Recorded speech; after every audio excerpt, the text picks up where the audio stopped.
welcome to Muscle News Weekly with me, Giles Thomas, and... me, IFBB Pro, Rosie Rascal Hart.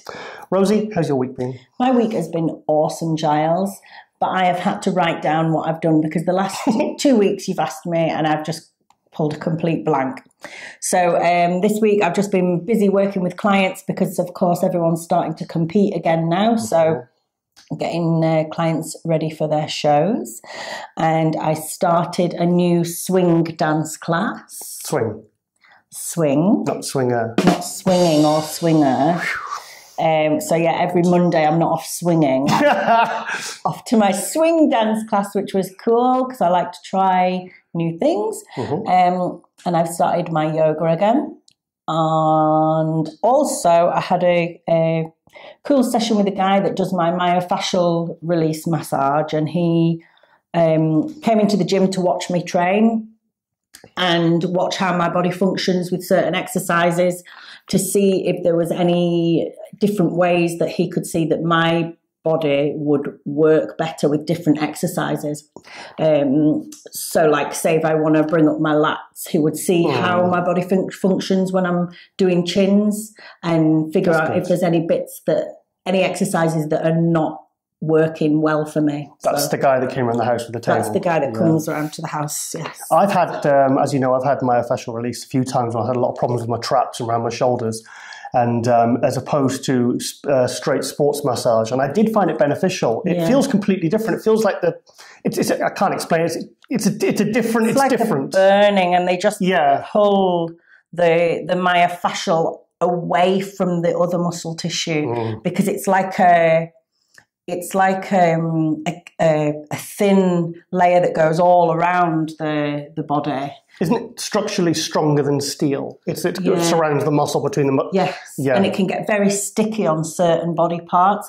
But if it's stuck in one direction, your muscle will not move and function properly, and it won't grow the way that you want it in that full way. It'll always look like less good than it can do without the mash release. Well, I liked it. I thought it was really good. I had about 2 or 3 sessions, and anyway, not here to talk about us, we're here to talk about the world of bodybuilding.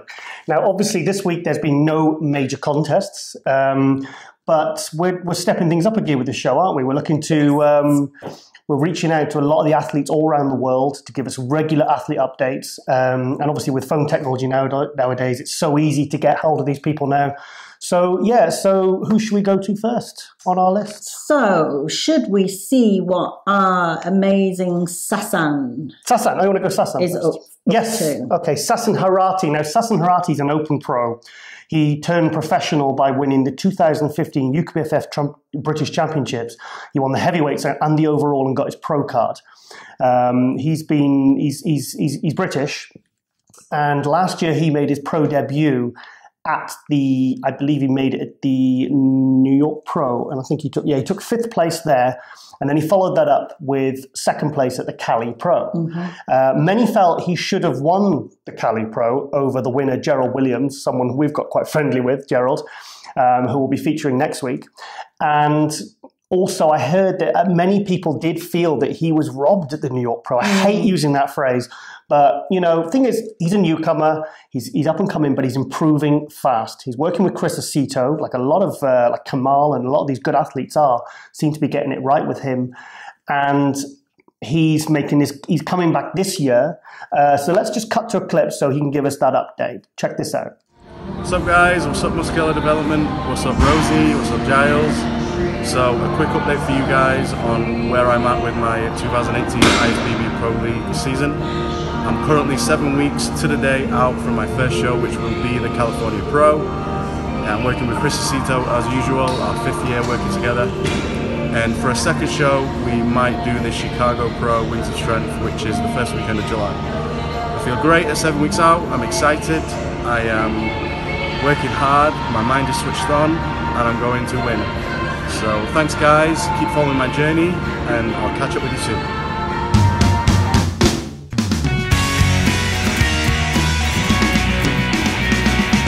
So that's Sasan.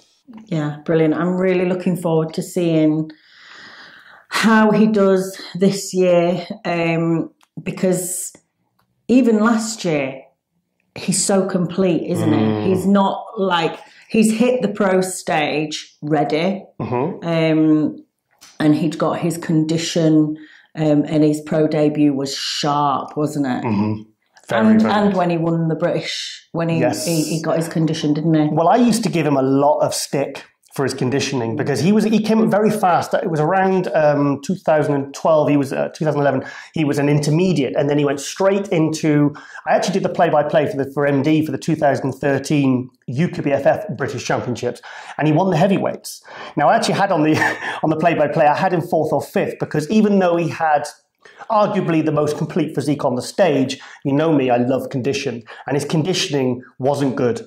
So by virtue of that, I've kind of always been on his case. In 2014, he had to go up against Nathan De Asher, who came down he was 99 kilos, so he was just into the heavyweights.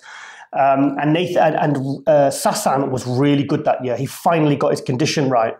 But I remember being backstage because Ricardo Correia was helping him pump up backstage. And I remember when Ricardo took Nathan's top off, and I remember just Sasan's face dropping. He was like, "Oh my god!" Obviously, Nathan De Asher, he's done pretty well. Yes. So Sasan can't really complain. Yeah, but anyway, my point is he nailed it that year. Yeah. So he finally started to get his condition right.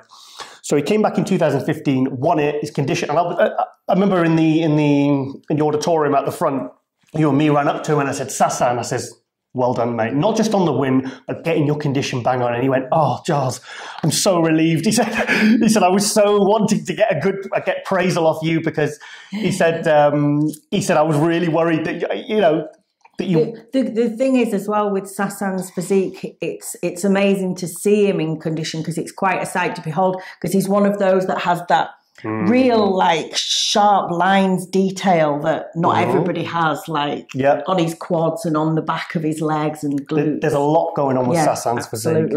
So yes, I think 2016 in the way that was Nathan De Asher's breakout year. 2017 was Ricardo Correia's breakout year with 3 pro wins at Chicago, Vancouver, and Prague. I honestly believe this year is going to be Sasan's year. I really, really rate Sasan. I think he's highly underrated. And by virtue of a lot of the American fans sort of saying, you 5th and 2nd at the New York Pro and then the Cali, you deserve better there. So, and he's been training with JP, who's and Jordan Peters, who's going to be one of the upcoming columnists in muscular development. Yes. With you. Yes. And Luke. And I'm also should shortly be getting a new training plan from JP too. Oh, fantastic. Yes. So I'm quite excited to learn some new techniques and so on. As most people know, I worked with Patrick Tuor since 2015. And now just getting some new tips and tricks from some of the UK people too. Fantastic. Okay. Well, so Sasan is one really you should be watching out for because he's like Luke Sandow. He's constantly improving. And next week we should have, I'm really looking forward to the rematch between Gerald Williams, who won the California Pro. This is in 7 weeks' time, probably 6.5 weeks by the time this airs. So you've got Sasan and Gerald, the rematch. And Sasan and Gerald's physiques are so different. Totally. Yeah. And it would be nice to see if Gerald's physique has filled out a bit more because then it's going to be an interesting battle again, a different battle, but Gerald messaged me 2 days ago and he said he was just having some cryotherapy. Yeah. I can't wait to see him again at one of the shows to just talk about things like that because he's definitely got a lot of the same sort of interests as me in recovery and very interesting guy, Gerald Williams, wasn't he? Super. In fact, we'll talk more about Gerald next week because you've got a copy of his book which you want to read. Yes. We'll talk more about Gerald next week. Very interesting character, very intelligent, just a really interesting person to have in the industry, isn't it? Yeah. So let's talk about some pretty big news that was on the MD forum this week, a thread that went up and it was entitled Rosie Rascal Retires. Shock horror! So what's going on? Well, first of all, I don't like the word retire, only because it kind of summons up this vision of slowing down, and putting on my slippers and just kind of sipping on tea. Cheers. Sipping on peppermint tea, which is green tea with mint. Yeah. Beautiful. Batman. So I don't think that that's the right way to describe what's happening. Well, that was what basically they entitled it, because I think they knew it would be clickbait. Yeah. Because you're such a big name at the moment, and there was a lot of attention. You've just competed. You've just took second place at the London Two Bros Pro. You're talking about, on the last couple of episodes, you were talking about your next show being the Spanish show and then making top 5 at Olympia. What's changed? Yeah, so I have been having sort of conversations with myself in my head. I do it all the time. For quite a long time, just because I was having fears and I was getting warning signs for like the way that you have to prep for so extreme for competitions. I was no longer in my safe zones where I would feel comfortable to continue. This was something I noticed last year when you did Tampa. I noticed that because I follow the women's physique quite closely, right from when it started in around 2012, 2013 Olympia had DLB, and you compare that to how the girls are kind of getting now. I'm pleased to say that the girls haven't started turning more into bodybuilders. They're not getting bigger. The bigger girls are still getting marked down. Yeah. But I did see a real marked increase in the level of conditioning. So, and that level of condition, well, I think for everyone has a different perception and a different goal, what they want to achieve and what they're happy to do to achieve it. Yeah. My sort of ethos, if you like, has always been health and femininity. That is like my trademark of my look that I present. And when women's physique, when I first moved over to women's physique, and it was like the Dana Lynn Bailey was kind of the front runner for this, it was well in line with what I wanted to present and what I aspired to look like. But you actually won the British finals in 2012 as a female bodybuilder. Yes. This was before women's physique came along. You started in train figure, then you went to bodybuilding, won the British finals, came third in the Arnold in 2013 in the under 55 kilo. And then 2014, we went to the Arnold and they'd done away with female bodybuilding and you had to do women's physique, didn't you? Yeah. I mean, originally it was never on... I never sort of even imagined doing women's physique at first because I'd always wanted to do women's bodybuilding. But I always felt pressure and worried about what I would have to do to become a good female bodybuilder. And then when I was given the option of doing women's physique, all of a sudden that pressure was taken away. And I thought, wow, I can push and be an incredible athlete and still get to the Olympia stage without the worries and the pressures of destroying some of my other great attributes. Yeah, that's fair. And then the last few months, I felt that pressure has come back. Oh, in the physique? Yeah, it's come back around to the way it was when I was thinking of doing bodybuilding. Why do you think that is, though? Why do I think it's progressed this way? I think it's just sort of natural that this sport will always kind of start towards the more extreme end because we're a group of people that love to push ourselves. I mean, if you noticed, even when they brought in the 202, within a couple of years, they upped it to 212. With the classic, they've added 10 pounds now. So it's almost like they keep trying to pull things back to... Like when they said women's physique, I remember a judge said to me once, we want Correia. We want, at the very most, we want Linda Murray in her early years. We don't want what's gone on beyond that. So like with the classic, they've tried to rewind male bodybuilding by 30 years to get that kind of classic, more attainable look back. And I've always looked up to physiques like Correia. This to me is perfection. That is what I want to bring to the stage. That kind of condition, that kind of muscle, the face, the skin, the hair.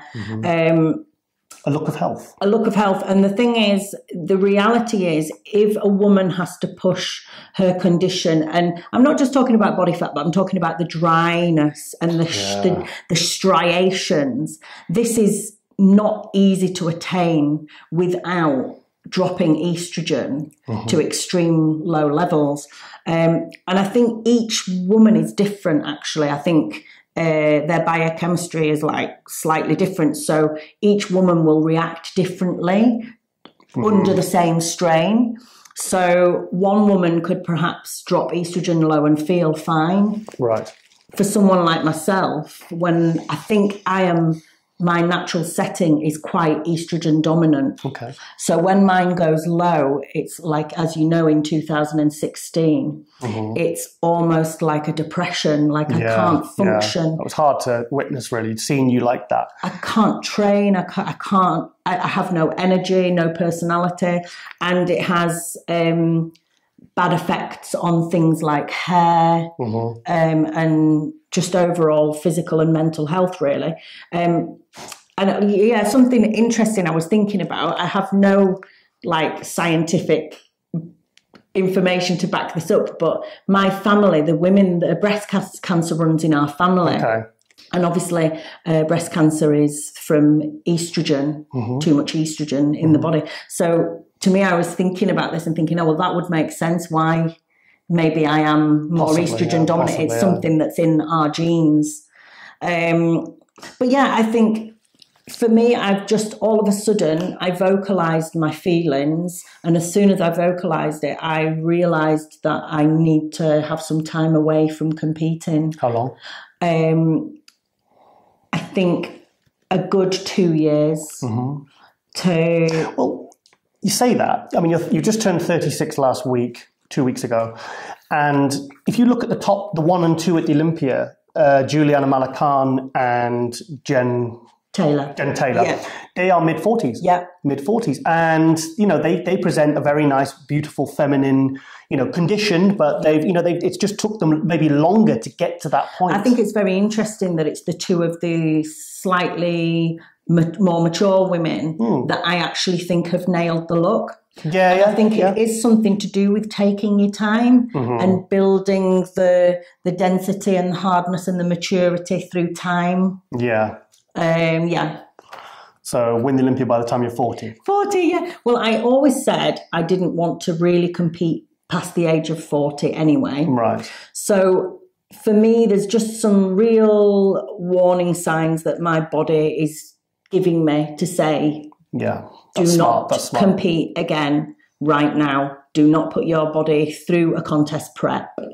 And so, yeah, I've just made that decision. It was like... Yeah, and to be honest, we've got enough going on with the new supplement range and the MD show and all the different... You know, we're still doing show coverage where, you know, we seem to be getting busier and busier all the time. Yes. So, yeah, you've reached out to someone else in the women's physique division, haven't you, to sort of maybe get their take on it, haven't you? Yeah, because Kira Newman, she's done the Olympia for the last, since...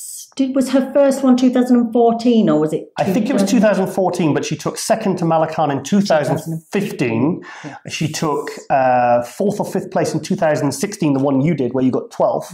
And then last year, I think I missed the women's physique because I was at the Olympia and she just took 5th place at the Arnold. So do you want to... Yeah, I mean, Kira Newman was one of the first women's physique other than Dana Lynn Bailey and Juliana Malacan I saw. And I really, really loved Kira's look straight away. I thought she was so cute on stage. Her shape, the condition, the muscle. It was nice and full, but not... She was conditioned, but not dry and striated. And it was something, again, that I thought, okay, I'm going to push forward because I think I can achieve this kind of look and I would... be happy to try and present something close to that. It's an attainable look that's appealing to you. Yeah, for me personally. So yeah, I thought, because we saw that Kira competed at the Arnolds and came 5th, I think it was. Yeah, she was there. And we said, didn't we? We didn't think it was her best look. No, she was off. Yeah, she was off with. So I've seen her much better. In fact, I'll implement the bit of coverage I've got, footage I've got from like the pose down, and you can see Kira's condition. And it was the 5th place at the Arnold. That's not exactly shameful, is it? No. So I thought it would be interesting to catch up with Kira, see how she felt and what happened with that prep. Okay. And then also get her opinion on the progression, the way that women's physique is slightly changing, and see what her views on that were. It's just before we cut to the footage, I think it's important for people like yourself, competitors and other, to speak up, because if you if you're all feeling a certain way, that it's going a certain way in the judging and with the criteria, then it really needs to be spoken about. And I think it needs to be addressed. Yeah, I think the thing is, it's not that it's like everybody has a different view. Mm-hmm. So I'm not saying my view has to be right, but this is my view. And either I think perhaps to change the criteria. Yeah. Or... but we were talking earlier on about the criteria as it's laid out. Yes. Because the criteria for women's physique was no striations, wasn't it? That you should never be able to describe a winner or someone getting good placings as being striated, shredded, ripped, dry. So it's totally normal that it's progressing that way, I think. And if that's the way it goes, it's like, well, it doesn't suit my physique, but it kind of suits others. So it's kind of... Well, I think Malak Khan didn't look as good last year by coming in harder. For me, she lost what makes her so great. I think she looked amazing, but I bumped into her actually, and I said, I prefer the look when you're a little bit less dry. I would really love to see Juliana come in this year looking how she looked in 2015. Perfect. And bring that look again. Yeah. And just... beat everyone down. That's what I would love to see. Anyway, let's cut to Kira now and see what she's got to say. Kira's been up to. Check this out. Hey, Giles and Rosie, and everybody at MD. Thanks for having me. Hopefully I don't play with my hair too much, but I do that. So I have a couple questions that you guys wanted to know about. So, how was Arnold prep? It was really good. It was difficult going from like prepping for the Olympia to like right into like prepping for the Arnold was pretty much what I had to do. And like I'm not very good at that. But I've done it before, and this time around it was like so much better. I had a coach that I've been working with for 2 years, Matt Jansen. So yeah, I've worked with him for 2 Olympias and then this Arnold. So it obviously, like, he obviously helped a lot. And then, so the prep was a lot better than it was the previous time. And it was a lot better to transition, from, one prep to the next and having, like, very minimal time off. Like, it was actually a lot better than I had anticipated. And then, I placed 5th, which I was, like, super happy about. Like, the placing, thrilled. How I looked, I was not really that, like, happy about how I looked, but basically I looked better in the previous week and then the week leading up to the show. And then just, like, I don't know. I feel like I probably did some things wrong, just those last few steps, and when I should have not done anything and should have just left things alone, then it just kind of like messed me up. But so I just pretty much like softened up. I was like, it was just so I wasn't happy with how I looked. Placing, absolutely thrilled with it, but how I looked, I really was kind of disappointed, but you learn from it. And I think, things could have definitely had been better. They were better the week before, so I should have just left it alone. But whatever. I placed 5th. I'm really happy and grateful for that. So we'll just not do it again. Not do the same mistakes. And so I feel like the look of women's physique is changing, and like all these shows, every single girl is coming in looking like super hard, super dry, more muscular. And I think that was inevitable to happen. That's just because when one person does it, and then if that's rewarded, like that's what everybody else goes for. And or if, you know, you could have a show that like that one person's like in super conditioned shape and she's super hard, but then everybody else is like subpar, so they're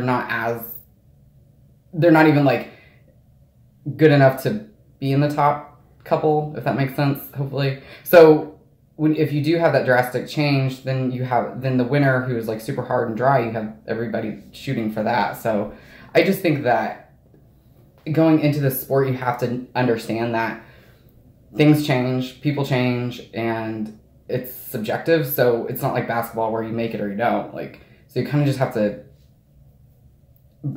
I always say, and that you have to go with the look that you like for yourself and not try to always reach that like top person, like what they look like, because you really can't. And I look at these girls and I'm like, there's no way in hell that I would look like that. Like, I cannot get that hard and dry. Like, there's just no way. My body, I mean, I have to work my ass off to get conditioned to where I am, you know, where I have been and where I look the best, and to be able to get even harder and more vascular and drier and all that, no way. Like, I just can't. My body won't do it.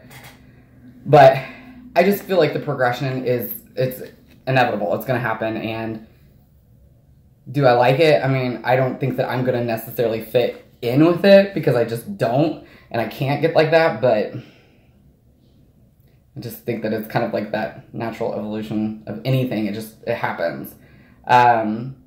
But yeah, I don't know that it's a bad thing, because I think there's always going to be that one girl who looks her best, not as like hard or conditioned. I know that, like, for me in 2015, that was probably my best, and I've been chasing that look since.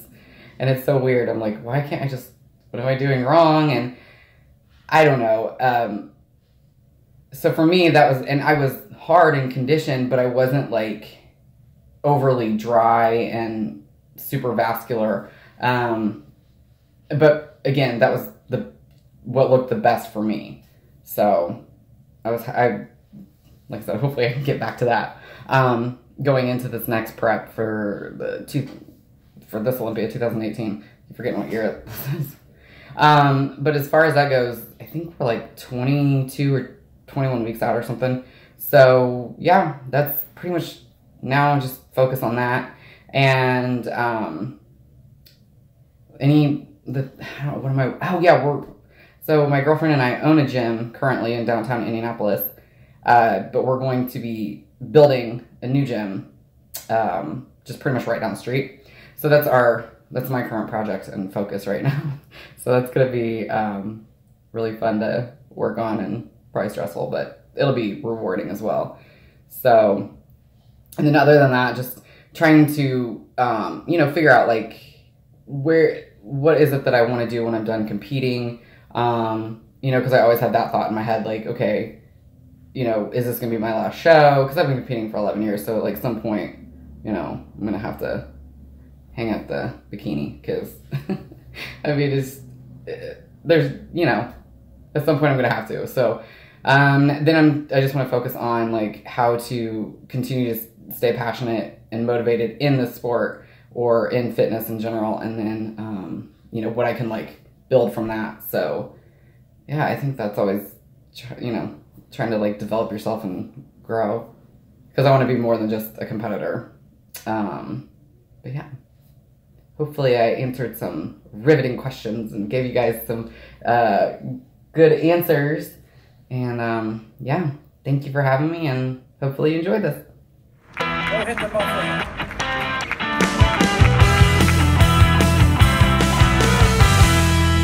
Okay. Awesome. So I'm so pleased to have been able to get Kira to join us on this. Yeah, so as she said, that there was some problems in the final week towards the prep, and it was one of those things where she should have just left everything well alone. Yeah. It's so, like, you've heard it 1,000 times, don't you? We've all done it. And it's so crazy, the things that Kira's saying. I can do everything she said just resonates with me, really. Her the way that she feels about things. I'm kind of on the same Hey. Enough about women. And good luck to Kira with the new gym project with the Olympia this year. Olympia. I'd love to see her back up in the top 3 because I think she's got a beautiful look. I would really love to see that too. Anyway, back to the guys now.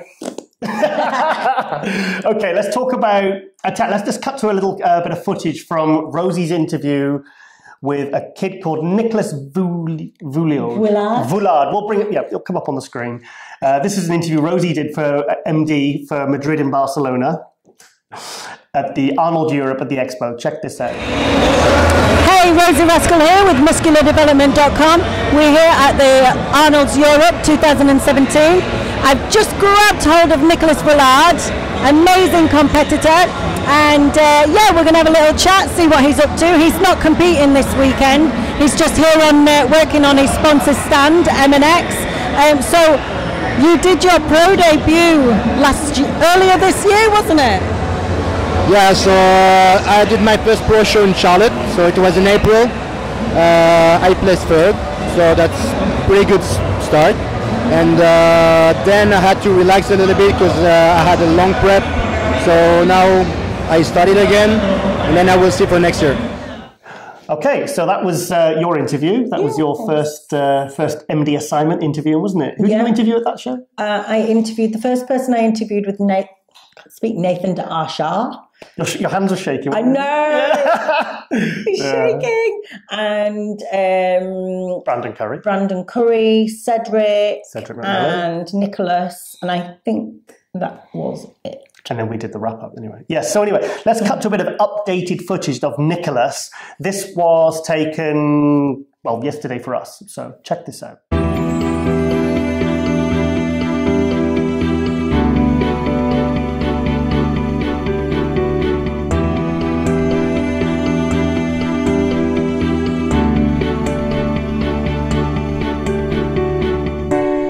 That's Nicolas at 242 pounds. Now, Nicolas is a 212. Do you think he's going to be able to get that off? Because he's got 12 weeks, 40 weeks. Sorry, I'll check the phone in a minute. He's got so he's competing in Lisbon in 14th of July in the 212. Now that's a lot of weight he's got to get off, and he's not exactly holding a lot of body fat, is he? No. But Nicolas is like one of these athletes that I have never ever seen look slightly flat. So I think that potentially he's one of these people that can diet down and lose muscle and still look full as hell. Yeah. And skin tight. And you know what I like about what people have commented, there's been some stuff on Instagram, is how he's managed to put all that size on and he's managed to keep the stomach nice and flat and tight. Because I've spoken to his coach, Patrick Tuor, and he says, we all kind of feel the same way about aesthetics and small waists, but it's easier said than done sometimes, because some of these guys have, to put that much size on, sometimes the waistlines do go, but Nicolas has managed to keep it flat. And he was doing the juniors in 2014, so he's only in his mid-20s, late 20s now. So I think he's a fantastic prospect. I remember when I first started featuring him in one of my columns back 4 or 5 years ago, and to me, he just looked like a little carbon copy of Flex Lewis. Same sort of structure, same sort of massive legs. I mean, he's managed to get the upper body just so thick. But he had a bit of a rough year last year because he made his pro debut at the Charlotte Pro. He looked absolutely fantastic, but he had a little bit of scar tissue in either shoulder that got a bit of he got a lot of flack for it because they were saying it was synthol he was putting in backstage, and it wasn't that. I'll tell you that now. It was compounds he'd been putting in maybe 18 months before that, and it caused a bit of calcification or fibrosis. I forget the actual term, but he's been getting a lot of massage and a lot of treatment on that, and he said, I'm really worried that it's going to show up again. I said, no. I said, I've seen the photos, it looks fine. But it really got him down, because he took 3rd place there where he could have really, he was up against Milan Sadek, who's a very good 212, and Craig Richardson of Olympia Pro. He's a fantastic bodybuilder. He's a very sweet character, isn't he? Yeah. Very nice guy. So I think that hit him quite hard. Negative. He was devastated. He was devastated. But it's I said, look, just bodybuilding fans can be quite fickle sometimes. They can be in your corner 1 minute and they can be turning on you the next. I said, so I've seen it happen with Jay Cutler from 2008, and then he came back in 2009. Everyone loved him again. You know, I've seen it happen. So I said, look, don't worry about it. Just, you know, as soon as you do your next show and you look great, everyone will love you again. Yeah, so, you know, I said, just try not to take it to heart and just do your thing, you know? Yeah. So, you know, I mean, what a fantastic bodybuilder. I mean, I remember I did an interview with him once a few years ago. He was saying that, because I spoke to Patrick about him, and Patrick said, this kid, he said, he trains like his life depends on it. Like Tom Platt's mentality, where literally it's like every workout, you have to put your whole being and effort and everything. And he said once, he was training, he was before a show, and I mean, he's only a young kid, and he was training so hard. He said he just done this crazy set. He just sat on the bench and cried. He just burst into tears. He said, because he's someone that really gives he's got the passion, he's got real drive, and I really love that. And I love hearing stuff like that, because I think this kid really loves what he does, and I think you can see, because the way that he just consistently progresses. Yes. Because you can just imagine every single day he never misses a beat with food or with supplements and everything. Okay, Rosie. Well, the next person I want to talk about is Dorian, Yates, and John Hodgson. Yeah. Do you want to show us this clip? Yeah, we've got our good friend, our fellow Brit, IFBB pro, John Hodgson, and he's got an awesome podcast going, and which I was on a few weeks ago. 3 hours it was. It was absolutely fun. There was stuff that I didn't. It's 3 hours. There's stuff even I didn't know about. Was it 2 hours? The one I was on 3 hours. So he's getting some really good guests on, and John is just really good. He gets the best out of his guests. He's better at podcasts than he is at interviews. Yeah, well, it's more natural, sat just chilling, and he went over to Spain to do an interview with Dorian Yates, and it's absolutely incredible. We'll show you a little bit of a snippet of the highlights right now, and I would highly recommend you get over and watch it. Check it out. People that are not necessarily from bodybuilding, they just find it interesting what I have to say about life, really. The whole place just felt deadly silent. You can take a subject and you can make it fairly easy to understand, or you can try and baffle people with bullshit. Don't forget to drink your beer. Have a beer, John. Stop running, man. Stop running. I can't keep up with you. I'm fucking walking, mate. Like, it's probably the most amazing gains I ever made was that first little course. Cheer can, the theatrical. It'd go all the way through, and then about a week out, I'd stop using it. You do have a coach. Okay. So we covered that. I'm only kidding. I read loads of magazines. I probably had every magazine that's been published. But I didn't buy them, to be honest, John. I used to go to W.H. Smith and just... W.H. Smith, thank you for your donation towards my bodybuilding career. All that free information you gave me. And I don't do it anymore. Yeah, I did say to you once, Johnny, me and Ronnie have fucked this up, man. I was just about to say, I remembered the phone call. How big a compliment I could give, John. Thanks for being real, man. That's what it's all about. Cheers. All right, nice one. 3 more.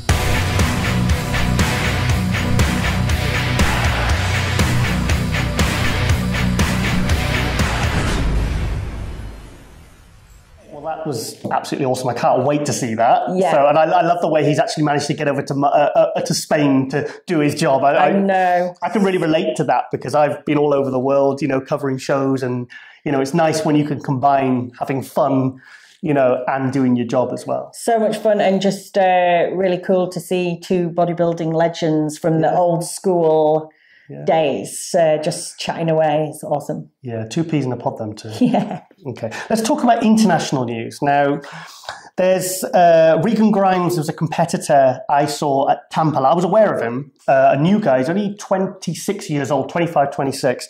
And this guy's an open pro. Now, we saw him at Tampa when you competed last year, and he really impressed me. He was in top 6. Everything's there, the structure, the lines, he's everything really that you'd kind of want from a newcomer. He's kind of got that fresh, full muscle, looks healthy. He seems like a really good... I interviewed him at the Olympia, and he seems like a really nice kid.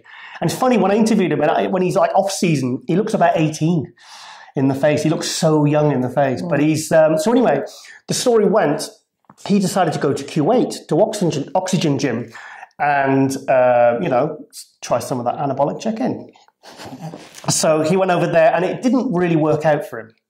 I don't think. Thing is, these situations, you are kind of. It's almost like a training camp where you've kind of got everything you need. There's no distraction. That will work really well for some people, and other people might just feel homesick. So he decided to come back, and he announced he was going to switch to classic. Now, I don't really see how he could have come down that far because he is a really big kid. I mean, so I've seen some pictures of him recently, and he's 6 weeks out, and he's actually staying open. Right. So yeah, he's staying open pro. He's doing the New York Pro.